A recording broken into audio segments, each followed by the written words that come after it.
5 años sin ella. 5 años marcados por la misma casa, la misma sonrisa mascada en fotografías oficiales y un silencio que ocupaba todas las habitaciones. En la mansión de Beverly Hills, la luz de la mañana atravesaba cortinas gruesas y dibujaba rectángulos fríos sobre una mesa donde una taza de café se enfriaba sin que nadie la tocara. Clara Bennett, con la bata ceñida y el cabello recogido en un moño descuidado, miraba el reflejo de su propio rostro en la ventana, una mujer que había aprendido a coexistir con la ausencia como si fuera una costumbre doméstica más. El matrimonio que figuraba en la prensa y en los balances era un contrato perfecto, una alianza estratégica que había elevado a la familia Collins a otra órbita. En las entrevistas, Nathan Collins hablaba de ella con frases medidas, de esas que suenan como titulares. En casa su voz era una rareza. Habían firmado, habían celebrado, habían posado. Después de la luna de miel, el afecto había ido a vivir a los pasillos del público, y el hogar se había quedado con las migajas. Clara no era indiferente a eso por falta de carácter. Era una mujer con ideas, con visión. Antes de convertirse en figurante de una fusión, había desarrollado proyectos propios, una línea de diseño sostenible que había empezado en un garaje y que llamaba la atención en ciertos círculos por su combinación de estética y sentido. Eran esas pequeñas victorias las que ahora ella atendía en silencio, sin aplausos ni actos oficiales que las celebraran. Aprendió a encontrar su valor en los contratos que ella misma cerraba y en las personas que la buscaban por su nombre, no por su apellido. La invitación llegó una tarde clara, envuelta en sobremarfil y sello de la Fundación de los Collins. La gala benéfica era uno de esos eventos que midían poder, quién asistía, qué se donaba, qué sonrisas ocupaban las portadas al día siguiente. Para todos, la asistencia de Clara era natural. Para ella, la invitación era una extraña. El primer gesto público de Nathan hacia ella en años, y con ese gesto vino una pregunta que no supo si hacer en voz alta. ¿Por qué ahora? La noche de la gala transformó la mansión en otra cosa. Luces cálidas, risas estudiadas, copas que brillaban como pequeños satélites. Clara se vistió con una atención que no le correspondía ya a nadie más que a sí misma. Eligió un vestido que hablaba de su fuerza, sobrio pero con un corte que sugería decisión. Cuando Nathan apareció a su lado en la alfombra, su mano rozó la de ella con una torpeza que parecía estudiar el movimiento, como quien relee una partitura olvidada. No hubo milagro. Hubo gestos medidos, comunicaciones ensayadas. Pero aún así, en esa torpeza, algo cambió. Un pequeño resplandor, apenas perceptible, que Clara se negó a nombrar aun cuando su corazón lo reconoció. En la gala, la atención que antes ella recibía por mera propiedad, apareció por primera vez por sus propios méritos. Alex Carter, un emprendedor que había seguido su trabajo y que la conocía por los proyectos que ella había liderado, se acercó con admiración genuina. No fue un roce romántico, fue una mirada que devolvía nombre a la mujer detrás del apellido. Conversaron sobre una línea de productos que Clara quería lanzar y sobre la posibilidad de una colaboración. Sus palabras fueron aire fresco. A su alrededor, las cámaras buscaban ángulos, pero para Clara, la noche fue una oportunidad de sentirse vista por lo que hacía y no por lo que representaba. Nathan observó esa escena con algo parecido a un sentimiento nuevo, una punzada de celos que no era la rabia del poseedor, sino el desconcierto de alguien que descubre que había estado ignorando algo de valor. Cuando la presentó ante benefactores, su voz vaciló un instante, no por estrategia sino por sorpresa. Más tarde, al regresar a casa, dejó sobre la mesa una rosa blanca, colocada con torpeza, como si temiera que cualquier perfección la convirtiera en una reproducción de una escena aprendida. La rosa estaba intacta, fresca, y sobre la mesa, Clara la miró sin recogerla de inmediato. Era una ofrenda pequeña, insuficiente pero con un eco inédito. Esa semana fue una serie de microgestos. Un mensaje pidiéndole opinión sobre una invitación, una taza de café llevada hasta la puerta del despacho sin que nadie la reclamara, un intento de cocinar que terminó en la sartén chamuscada y un omelette que nadie se atrevió a comer. Nathan, torpe en lo doméstico, mostraba intentos que antes no existían. No eran grandes declaraciones, pero el conjunto de ellos comenzó a hacer ruido en la vida de Clara. Ruido que no siempre ella quería interpretar como arrepentimiento. A veces era un recordatorio de que el tiempo no se recupera con gestos repentinos. En una de esas mañanas, mientras Clara revisaba correos y preparaba notas para una reunión importante, encontró a su alrededor a Janet, su asistente más fiel, moviéndose con la eficiencia de quien conoce los rincones emocionales de una casa. Janet, que había atendido escenografías de silencio y había guardado las llaves de muchas puertas, se volvió y dijo con cautela: «Encontré algo en el despacho de Nathan que creo que deberías ver». No añadió más, lo dejó en sus manos, como quien entrega un objeto frágil. Era una carpeta con papeles oficiales, documentos de la fusión entre Collins Enterprises y la compañía que, por asociación, ahora sostenía parte de la fortuna que les permitía la vida pulcra. Entre los acuerdos habituales, había un anexo que, leído en voz baja, sonaba atroz. No era un párrafo técnico, era una cláusula que relegaba a Clara a un papel accesorio en el contrato. Su permanencia matrimonial figuraba con condiciones vinculadas a la continuidad del acuerdo. El lenguaje, dicho con sencillez, establecía plazos y expectativas que redujeron su presencia a una condición más de negocio. En términos crudos, se esperaba de ella la realización de ciertos roles familiares, con un horizonte de 5 años marcado como periodo de evaluación. La palabra producción apareció en un contexto que la deshumanizaba. No había nombres crueles, había frialdad administrativa. Clara leyó y no sintió la indignación automática que esperaba. Sintió, primero, un vértigo sordo y luego una claridad terrible. Aquello no era un malentendido, no era un descuido administrativo. Era una decisión tomada por otros que la convertía en un elemento sustituible. Su reacción fue un movimiento de desbordamiento controlado. Respiró, sostuvo la carpeta con los dedos como quien sostiene algo que puede quemar, y dejó que el silencio hiciera su trabajo. Janet, desde la puerta, la miró con una mezcla de pena y cómplice furia. No sugirió explicaciones legales ni buscó consuelo. Solo la dejó con su energía para que Clara decidiera sin voces ajenas. Esa noche, Clara no fue a la cena de la junta. Se sentó en la pequeña cocina que ella, modestamente, había hecho suya en la mansión. Una isla con taburetes, un delantal colgado de una percha, una olla que todavía no había sido limpiada del último intento culinario de Nathan. La casa, a esa hora, se parecía a una maqueta abandonada. En el fregadero la taza de café, otra, la de la noche anterior, se había vuelto a enfriar. Era la escena de una vida que parecía estar en pausa, excepto por el documento que ahora tenía en sus manos. Al día siguiente, decidió no confrontar. Supo que no quería una pelea frente a un artefacto legal. Necesitaba espacio para pensar sin la presión de ojos que juzgaran su conducta como pérdida de una oportunidad. Hizo una maleta pequeña. Metió ropa, sus documentos personales, algunas muestras de sus proyectos y una libreta donde anotaba ideas. No empacó rencor. No lo necesitaba para el viaje. Empacó su voluntad de decidir sin ser apresurada hacia un perdón que no le pertenecía. Salió de la casa con la calma de quien sabe que la noche no dará respuestas, pero evitará más humillaciones públicas. El chofer la dejó en un hotel discreto, una habitación que no reflejaba lujos, sino la neutralidad necesaria para pensar. Al cerrar la puerta detrás suyo, escuchó por primera vez, en 5 años, el eco de su propio paso. Eso bastó para hacerle sentir tanto la fragilidad como la fortaleza de su situación.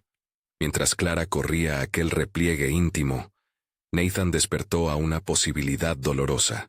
Su padre, Gregory Collins, Había construido un imperio con los dientes apretados y con la convicción de que el dinero debía garantizar el control. Nathan había aprendido a gestionar, negociar y a muchas cosas a su alrededor. No había aprendido a sostener la mirada de una compañía que no fuera su propia firma. Ver a Clara alejarse fue como ver por primera vez una grieta en un espejo bien pulido. No supo inmediatamente cómo nombrar su culpa. En su mente se formaron imágenes sueltas. La rosa en la mesa, la cena quemada, la corbata no bien anudada en la gala. No entendía si aquellos actos eran rescoldos de una chispa que siempre había estado allí, o si eran el inicio de algo real. No había dramatismo en su reacción, al menos no al principio. Hubo silencio. Largas horas en su despacho iluminado solo por la pantalla de su ordenador. Llamadas que no completó. Gregory lo llamó desde su despacho, con la formalidad de quien cuenta las fichas de ajedrez. ¿Dónde está Clara? Fue una pregunta que buscaba más que una simple ubicación. Nathan respondió con un retazo de verdad. Ha salido por su cuenta. La respuesta quedó en el aire, una nota que no cerraba la melodía familiar. En la ciudad, los ecos de la fusión y la presencia de Clara en la gala empezaron a conversar en los pasillos informales del poder corporativo. No era aún una noticia. Era un rumor de pasillos. Algunos lo tomaron como una curiosidad, otros como un detalle menor. Para Clara, lo que importaba no era la circulación de palabras, sino su propia decisión. Había aprendido, a causa de esos 5 años, a no depender de las opiniones ajenas para ser dueña de su camino. En la habitación anónima del hotel, Clara revisó de nuevo el documento. Leyó las cláusulas sin dejar que los tecnicismos la aturdieran. Su permanencia estaba ligada a expectativas familiares que no aceptaba. Se preguntó cuántas veces, a lo largo de su vida en esa casa, había actuado bajo la sombra de esa cláusula no pronunciada. Recordó cenas en las que había sido una sombra que se sentaba en la esquina. Recordé presentaciones en las que su apellido abría puertas que ella sola jamás habría cruzado. Esas puertas ahora le daban a entender su precio. Decidió que, si su partida debía ser notada, sería porque ella la hacía visible. Llamó a Janet y le pidió que, por el momento, detuviera la gestión de su agenda pública. Pidió también que no le interpretaran palabras prestadas. Janet obedeció con silencio respetuoso.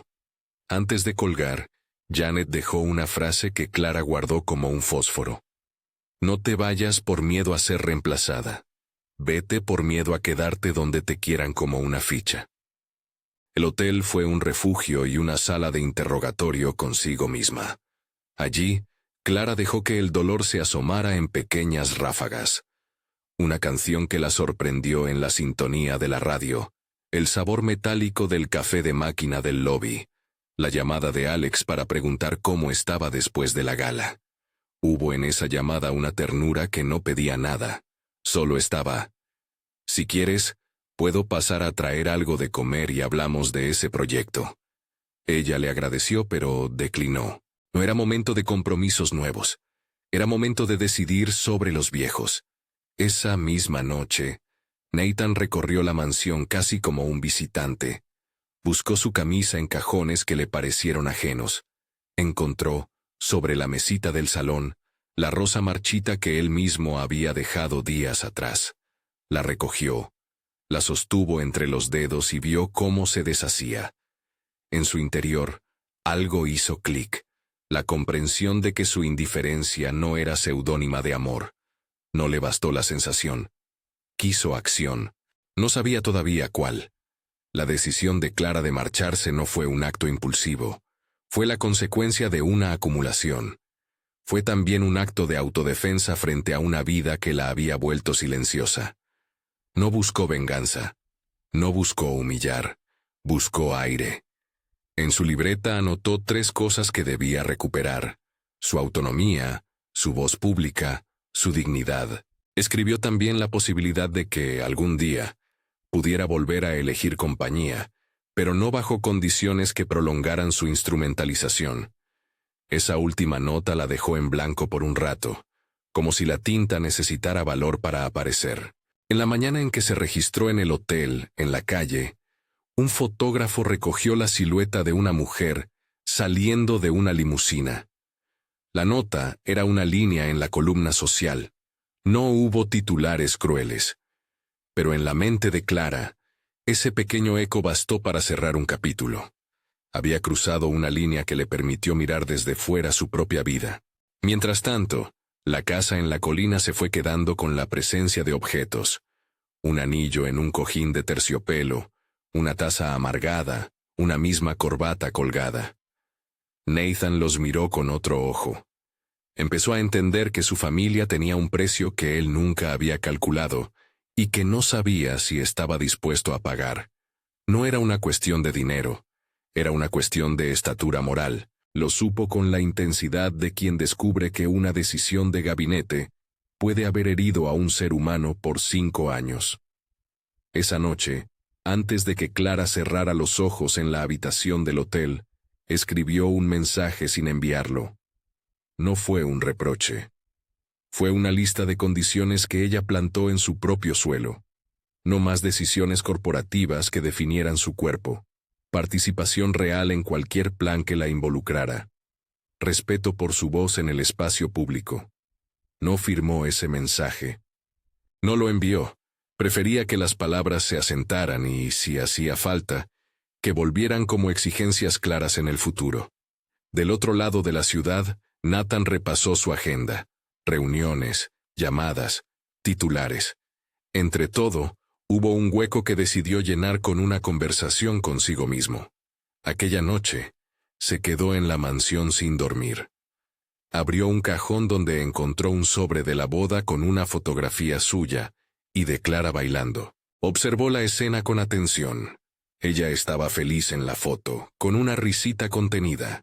Sintió una punzada que no era solo culpa, era la constatación de que en algún momento había elegido la ausencia. No era todavía la redención. Aún no había devoluciones públicas ni titulares que cambiaran balances.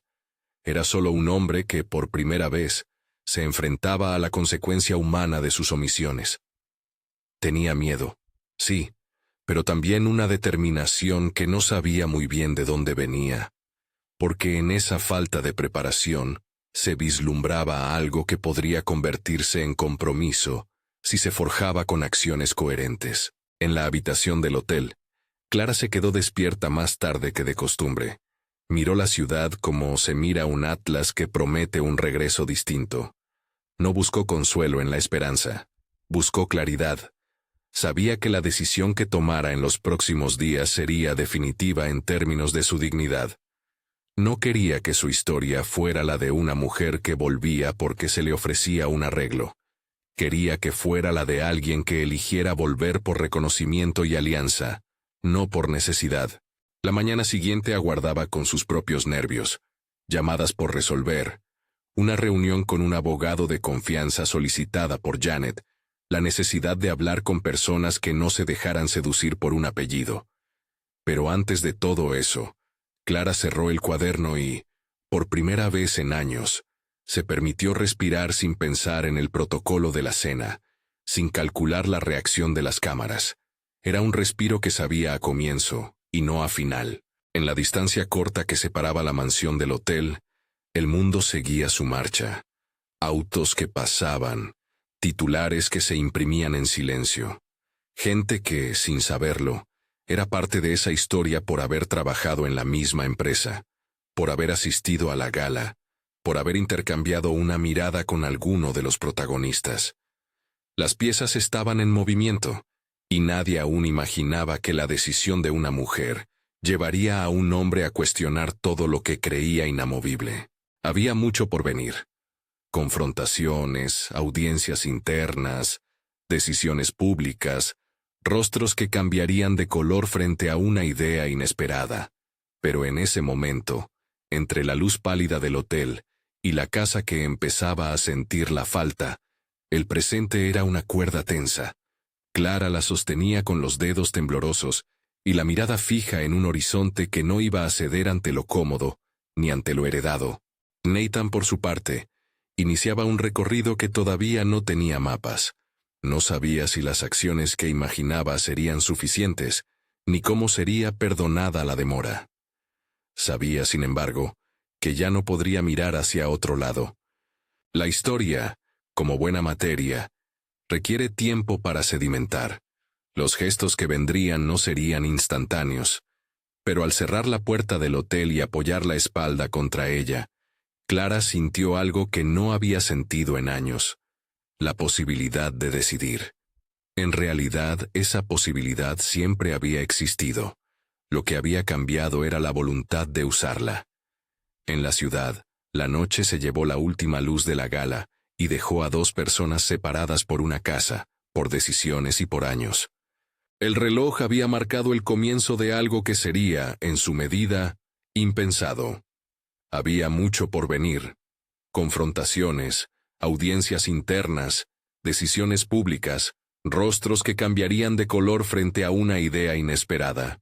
Clara sostuvo esa cuerda tensa con los dedos temblorosos, y cuando la mañana se abrió en la ciudad, supo que la siguiente jugada debía ser suya. Al día siguiente llamó a un médico recomendado por una amiga. No fue por curiosidad vana, sino porque un pensamiento había hecho eco y necesitaba comprobarlo con hechos. La clínica era discreta, con cuadros de paisaje y una sala de espera que olía a jabón neutro. Cuando la enfermera la llamó, Clara caminó con la misma determinación con la que había cerrado la puerta de la mansión, sin premura, pero sin dudar. El resultado llegó con la simpleza de una palabra escrita en una pantalla: positivo. No hubo música celestial ni iluminación dramática, solo el sonido tenue del aparato y la sensación súbita de que lo impensado, esa palabra que había comenzado a rondar su vida, tenía ahora cuerpo. El primer sentimiento fue una mezcla compleja: asombro, miedo, una ola de ternura que se le instaló en la garganta. No fue triunfo ni condena. Fue la constatación de que su cuerpo, su decisión, se colocaba como un nuevo eje. Llamó a Janet desde la cochera, con la voz contenida. Janet llegó en 10 minutos, con una bolsa con un té y ojos que lo decían todo sin palabras. No hubo juicios, hubo logística afectuosa. «Voy a estar contigo», dijo Janet, y lo dijo como quien ofrece una trinchera. Clara guardó el resultado en su cartera y salió a la calle. Caminó sin rumbo hasta que una pequeña cafetería la detuvo con su ventana empañada. Se sentó con la taza humeante y dejó que la ciudad siguiera su ruido. Llamó a Alex y le pidió un favor frugal. Queríamos hablar, pero no de proyectos. Alex llegó con un pan y una sinceridad que no compete a los negocios. En la cafetería, entre sorbos y silencios, Clara le dio la noticia. Alex se quedó inmóvil por un momento. Luego ofreció una mano, y cuando Clara no la tomó, escuchó. «Sea lo que sea que decidas, estaré encantado de ayudarte a que lo hagas con tu nombre», dijo él. No prometió soluciones mágicas. Ofreció presencia y eso, para Clara, fue leve alivio. Mientras tanto, en el otro lado del mapa emocional, Nathan había cumplido la primera parte de la transformación que se podía medir con titular de periódico. Anunció públicamente su ausencia temporal de la dirección ejecutiva de Collins Enterprises. No fue un gesto teatral sin diálogo. Fue una decisión tomada tras conversaciones largas y tensas con la Junta, con abogados y con Gregory. En la rueda de prensa, frente a micrófonos con logos repetidos, Nathan habló con la voz baja y controlada de quien ha aprendido a sostener su propia culpa. «He fallado», dijo. No añadió excusas. Enumeró errores: desatención, delegación de afectos a la imagen pública, permisividad ante cláusulas que no debieron existir. Prometió transparencia. No prometió que el daño se borraría. Prometió trabajar para repararlo. Anunció que lanzaría un proceso de revisión sobre las políticas que habían utilizado a personas como piezas, que pondría parte de sus acciones en fideicomisos con fines caritativos, y que iniciaría pasos para que Clara tuviera voz y voto reales en cualquier decisión que le afectara. La prensa recibió la noticia con la mezcla habitual de escepticismo y morbo. Titulares competían: Unos destacaban la humildad pública, otros hablaban de estrategia para salvar imagen. En los pasillos de los inversores, los teléfonos sonaban con preguntas. Gregory hizo una declaración fría en la que cuestionó la oportunidad del gesto. Su comentario fue un recordatorio de que el poder no se altera sin ruido. Dentro de la casa, las reacciones fueron un termómetro político. Algunos miembros de la Junta aplaudían la transparencia. Otros veían en la renuncia una herida económica a resolver. Lo importante para la historia no fue la bolsa de valores ni las cifras, sino el hecho de que Nathan había cruzado a la arena pública con consecuencias reales. Comunicó una intención, abrió un proceso, y por primera vez, asumió costos visibles. Cuando Clara vio el video de la rueda de prensa, lo hizo en la habitación del hotel, con la mano sobre la página donde había guardado el resultado de la prueba. Sintió una mezcla de vértigo y cautela. No era el momento de creer en promesas, era momento de escuchar acciones. Llamó a su abogada, no para iniciar litigios, sino para entender cómo proteger su autonomía.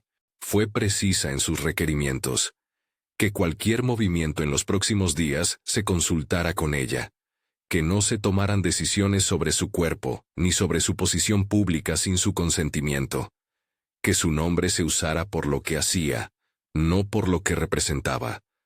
Lo que pidió eran límites para que su dignidad no volviera a ser transaccionada. La noticia del embarazo permaneció por unos días como un secreto entre un puñado de personas. Clara lo anunció solo a Janet y a Alex. Semanas después lo comentó a una amiga cercana. Si hubo momentos de duda, los hubo de manera privada. ¿Qué significa esto para mí?, se preguntó en voz baja. No buscó la bendición automática de nadie. Sabía que si decidía continuar, la responsabilidad sería suya y de nadie más. Y esa claridad la tranquilizó. 3 semanas después hubo una junta extraordinaria. En esa reunión, las conversaciones fueron duras y sin disfraces. No se trató de una sesión legalizada para transferir valores en un instante.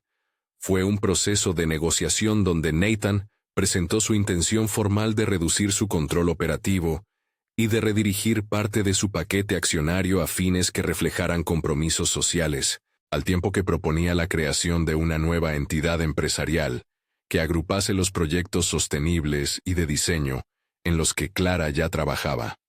La propuesta incluía, sobre el papel, la creación de un equipo directivo mixto y reglas claras para que la participación de Clara no fuera simbólica sino real. Gregory reaccionó con la severidad paternal que le era natural. Habló de lealtad, de legado y de riesgo. Hubo voces de inversores que amenazaron con retirar fondos. Hubo quienes vieron en la maniobra una posibilidad de renovar la imagen del conglomerado. Nathan, en la sala, no defendió solo una idea empresarial. Defendió su deseo de cambiar la gramática de su familia. La discusión fue áspera, y en un momento, Nathan tomó la palabra con más firmeza que antes. No voy a permitir que mi silencio vuelva a ser la excusa para que otra persona pague, dijo. No fue una frase elegante para los titulares, fue un ultimátum moral. Para Clara, la reunión fue una prueba. Fue invitada a participar en la presentación como experta sobre su propia iniciativa, no como adorno. Habló con datos sencillos, con visión y con una moderada cólera contenida. Expuso cómo su proyecto combinaba diseño y responsabilidad social, y cómo quería que la nueva empresa protegiera derechos de colaboradores y socias. Su voz en esa sala fue un acto de reclamación. No pidió restituciones artísticas. Pidió espacio, autonomía y seguridad jurídica para no volver a ser pieza de cambio. Tras su intervención, la atmósfera cambió. Ya no era un asunto exclusivo entre hombres poderosos. Era la visión de alguien que sabía lo que quería construir. Las negociaciones duraron semanas. Hubo filtraciones y especulaciones en la prensa. Hubo días en que Nathan parecía retroceder ante la presión familiar. Hubo noches en que Clara pensó que quizá todo terminaría en un acuerdo decorativo. Pero las piezas importantes ocurrieron fuera de las portadas. conversaciones con asesores financieros que entendieron que la operación debía ser transparente, encuentros con mecenas que ofrecieron apoyo para financiar la nueva empresa, y la redacción de acuerdos que protegían cláusulas sobre la autonomía personal. No fueron procedimientos instantáneos, fueron pasos calculados. En paralelo, la relación entre Clara y Nathan se movía en cámara lenta y sin atajos. Sus encuentros no fueron románticos al inicio, fueron prácticos y, a ratos, brutalmente sinceros. La primera vez que se encontraron tras la ruptura fue en un despacho sin ventanas, neutral y seleccionado por Janet como un lugar seguro. Nathan llegó sin corbata, con la expresión de quien ha pasado noches en vela. Clara habló primero sobre el documento. Lo llamó por su nombre, lo desarmó en piezas, dijo lo que había sentido. No hubo gritos ni lágrimas melodramáticas. Hubo una palabra que resonó con fuerza: traición. Nathan no intentó negar. Dijo que había participaciones que se habían tomado sin su plena conciencia, y que su negligencia lo había hecho cómplice. Luego, sin teatralidad, dijo que estaba dispuesto a hacer lo que hiciera falta para reparar, pero que respetaría cualquier decisión que ella tomara. Ella puso condiciones: transparencia absoluta, participación real en cualquier decisión que la afectara, y tiempo para juzgar si las acciones serían consistentes con las palabras. Puso plazos y pidió pruebas. Él los aceptó. En los meses que siguieron, la cotidianeidad se convirtió en campo de pruebas. Nathan cambió rutinas, asistió a sesiones con un terapeuta familiar, habló menos en entrevistas sobre la familia y más sobre políticas corporativas, y aprendió a preguntar antes de decidir. Entregó responsabilidades graduales en la compañía y mostró actos de vulnerabilidad pública. Habló de su educación emocional en foros empresariales, reconoció errores y compartió lecciones. No fue un proceso limpio. Hubo retrocesos, titulares que volvían a señalar fallas. La voz dura de Gregory en privado que amenazaba con cortar relaciones. Pero hubo también pequeños gestos que Clara tomó como evidencia. Desayunos que ya no eran un gesto para la galería, sino un intento de presencia real. Llamadas nocturnas preguntando cómo había ido su día, y la inclusión sistemática de Clara en reuniones de diseño, donde su opinión pesaba. Clara no se dejó obnubilar. Su carrera no se detuvo. Firmó contratos con su sello independiente, y empezó a reclutar equipo propio. Empezó una pequeña colección que combinaba materiales reciclados y mano de obra local, no por filantropía, sino por coherencia. Al frente de esa empresa, estableció políticas internas que impedían cualquier cláusula que limitase la autonomía de sus colaboradoras.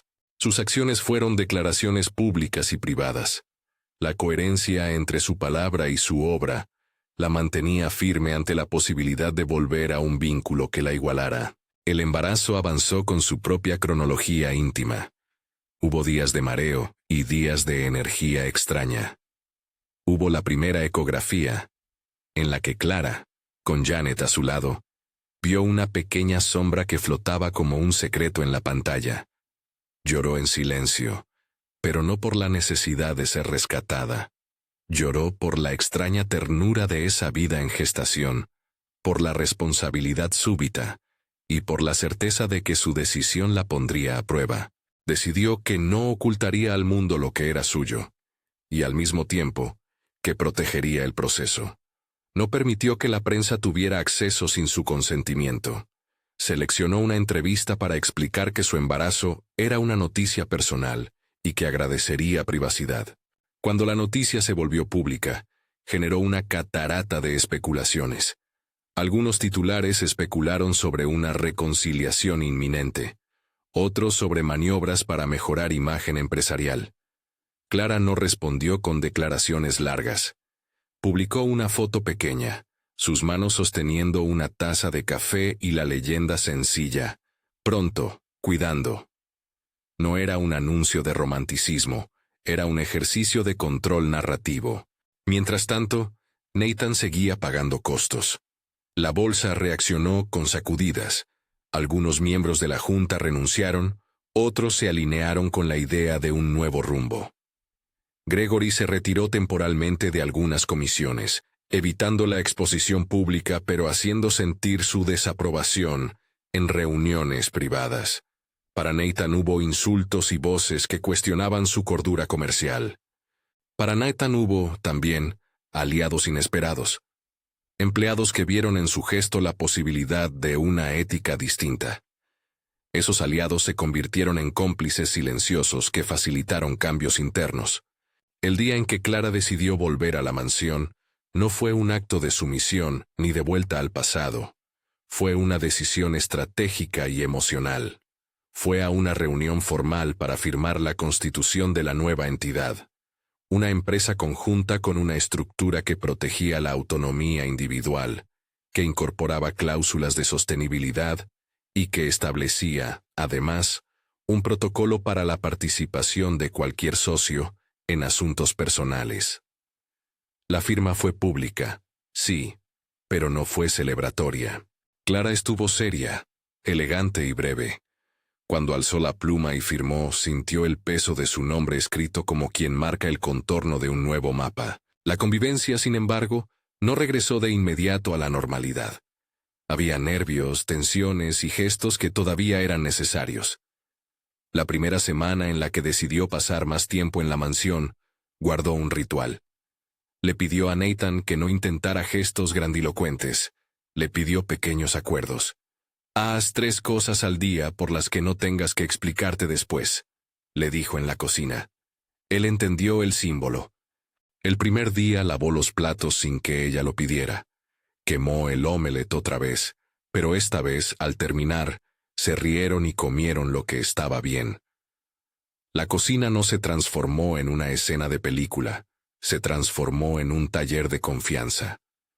Las semanas se volvieron meses, y las rutinas que Nathan instauró empezaron a calar. Llevaba a Clara al hospital a las citas cuando podía. Estaba presente en charlas de diseño, donde su voz sumaba y no sustituía, y ofrecía disculpas públicas cuando surgían sombras de la cláusula del pasado. Pero sobre todo, Nathan aceptó que la reparación requería más que palabras, implicaba renuncias materiales y simbólicas. Vendió parte de su portfolio, no para desaparecer con la riqueza, sino para demostrar que sus elecciones podían costarle, y destinó recursos a proyectos que promovieran la autonomía de mujeres en los sectores donde su empresa operaba. La llegada del bebé fue un capítulo que no borró las cicatrices. Las integró en una trama nueva. El parto fue en una clínica donde Dr. Harrison y la enfermera Linda se movieron con la calma de quien había presenciado muchos comienzos. Nathan estuvo en la sala de espera con las manos apretadas, pero fuera del histriónico. Su presencia era simple, continua. Janet y Alex llegaron en distintos momentos. La sala se llenó de respiraciones compartidas. Cuando finalmente se anunció el nacimiento, la palabra Henry atravesó la habitación como si fuera una línea dibujada con certeza. No fue la reparación automática de 5 años de ausencia. Fue el comienzo de una paternidad que exigía trabajo diario. En los días posteriores al nacimiento, Nathan demostró que su implicación no era gestual. Tomó licencia, participó en las noches de vigilia, aprendió a cambiar pañales con la torpeza de quien se esfuerza en aprender un oficio nuevo. Clara, por su parte, impuso límites firmes. No toleraría que su hijo fuera usado como argumento para acelerar perdones. Quería un hogar en el que Henry tuviera 2 figuras que se eligieran por entero. Nathan aceptó y actuó en consecuencia. La reconstrucción corporativa siguió un camino paralelo. La nueva empresa, que Clara y Nathan pusieron en marcha, no fue un instrumento para lavar reputaciones. Fue una compañía pequeña y ambiciosa, que fusionó la estética del diseño con políticas claras de sostenibilidad y equidad. Clara asumió la dirección creativa con poder real, recursos, plantilla y autonomía para contratar. El Consejo de Administración incluyó gente externa, con trayectoria en responsabilidad social, para evitar que la vieja lógica volviera a operar desde las sombras. La entidad lanzó su primera colección con éxito moderado, pero con elogios sinceros por su ética de producción y por el modo en que las artesanas locales fueron compensadas. La prensa con el tiempo moduló su voz. Hubo artículos que celebraron el giro, y otros que recordaron que un solo gesto no borra años. Para Clara y Nathan, el día a día se transformó en un proceso de contabilidad emocional. Había que anotar en la hoja de cada jornada no solo balances comerciales, sino acciones reales. ¿Quién cuida a Henry? ¿Quién toma decisiones en las reuniones? ¿Cómo se reparte la tarea doméstica? No siempre fueron perfectos. Hubo discusiones sobre horarios, sobre cómo compaginar rodajes y lactancia, sobre la presión pública.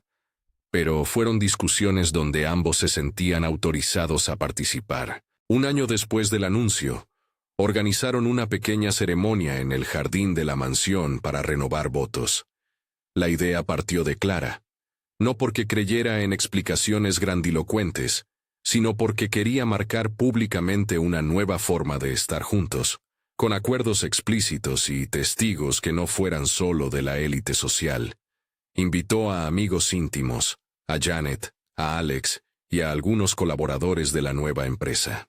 Fue una ceremonia sobria, un arco de flores sencillas, una mesa con comida hecha por proveedores locales que la empresa apoyaba, y palabras que no buscaban redención inmediata, sino compromiso sostenible.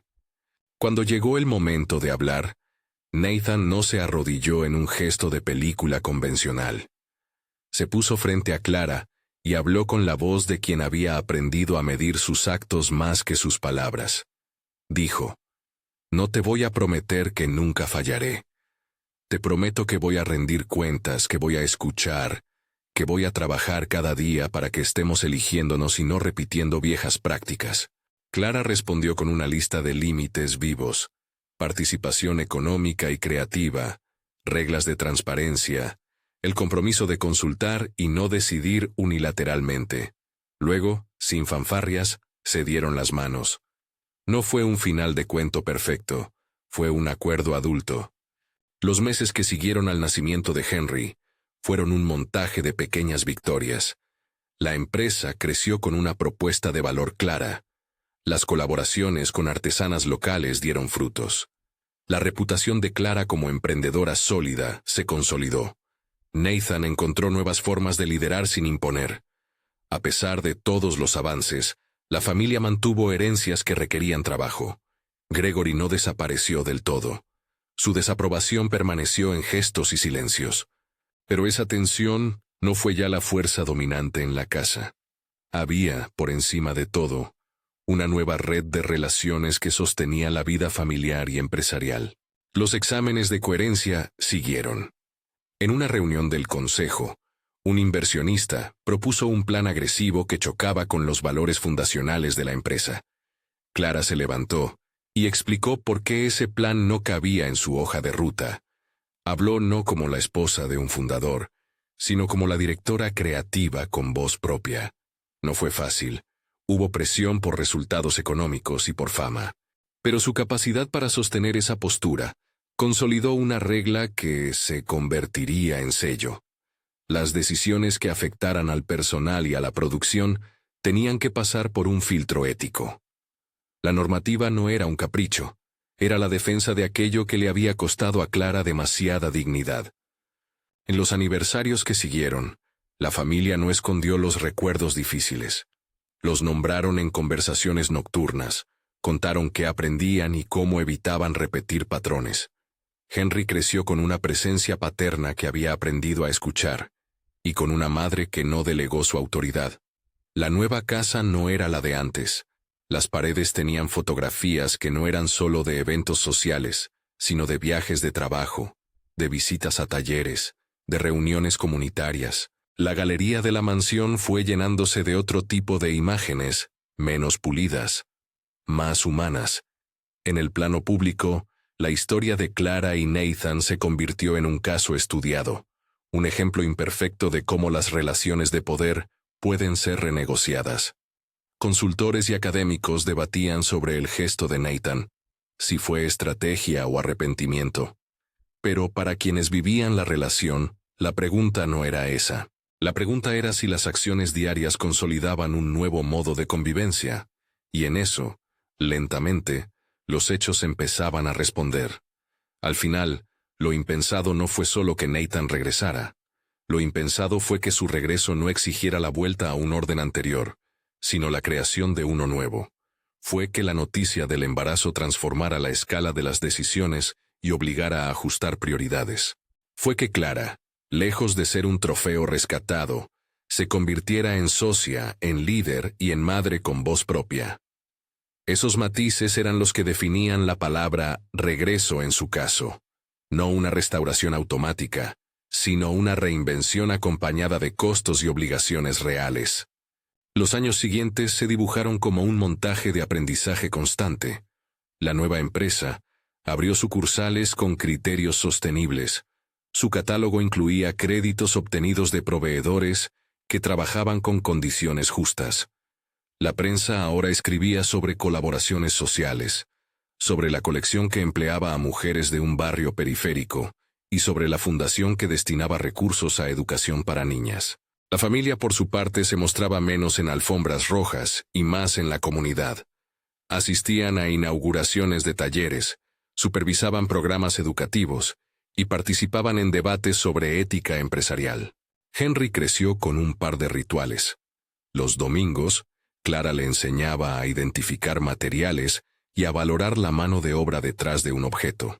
Los miércoles, Nathan le leía historias y le contaba de los errores que había cometido, para que el niño aprendiera que el poder también puede ser replanteado.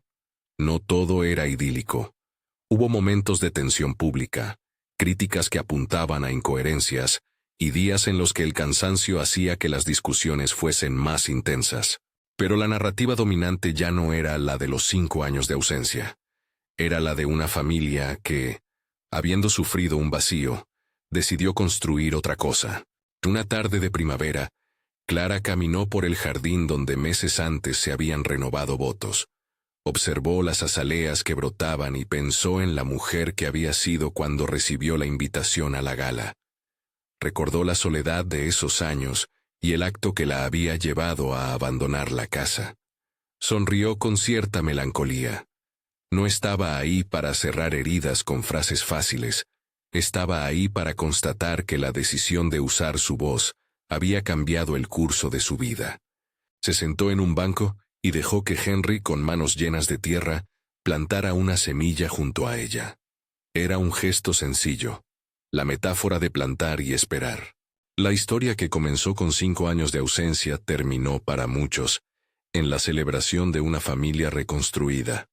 Para Clara fue, ante todo, una lección dura, que la dignidad no se recupera con palabras, sino con acciones, que el perdón se concede con límites, y que el amor que merece existir se construye día a día con coherencia. Para Nathan fue la comprobación de que la pérdida puede ser la puerta hacia una práctica distinta de lo que significa ser poderoso, ser responsable y vulnerable. El tiempo, que en algún momento se había convertido en juez, se volvió aliado. 3 años después del nacimiento de Henry, la empresa que fundaron era reconocida no solo por su estética, sino por sus prácticas. El consejo había incorporado nuevas voces, y las políticas que protegían a colaboradores y socias se habían codificado como estándar interno. Gregory, con su orgullo intacto, asistió a la inauguración de un espacio de formación patrocinado por la fundación. No celebró públicamente la conversión de su hijo, pero en su gesto se percibió un reconocimiento tácito del cambio. La vida no siempre exige aprobación absoluta para transformarse. El epílogo de esta historia no pretende ser un cierre perfecto. Más bien, es la fotografía de una familia que aprendió a negociar el pasado con honestidad y a construir el presente con límites claros. En la casa, una taza de café se enfría a veces sin que nadie la recoja, como recordatorio de que la atención requiere esfuerzo. En la sala de reuniones, el contrato que una vez deshumanizó a Clara figura ahora como antecedente de una política que prohíbe cualquier condición que reduzca a una persona a un rol negociable. En el jardín, Henry corre detrás de una pelota, ajeno a los contornos de una historia que, por más que haya moldeado su existencia, ahora es un espacio de juego. 5 años sin ella. 5 años de silencio que no se borraron de un plumazo.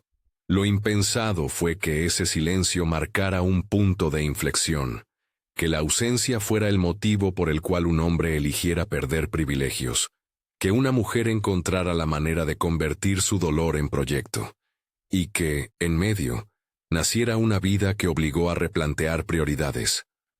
No hubo milagros, hubo trabajo, hubo renuncias y hubo rendición de cuentas, hubo, sobre todo, la decisión constante de elegir la dignidad por encima de la comodidad. Si esta historia te llegó de alguna manera, cuéntanos desde qué ciudad la estás viendo. Y si quieres acompañar relatos como este, suscríbete y valora esta historia.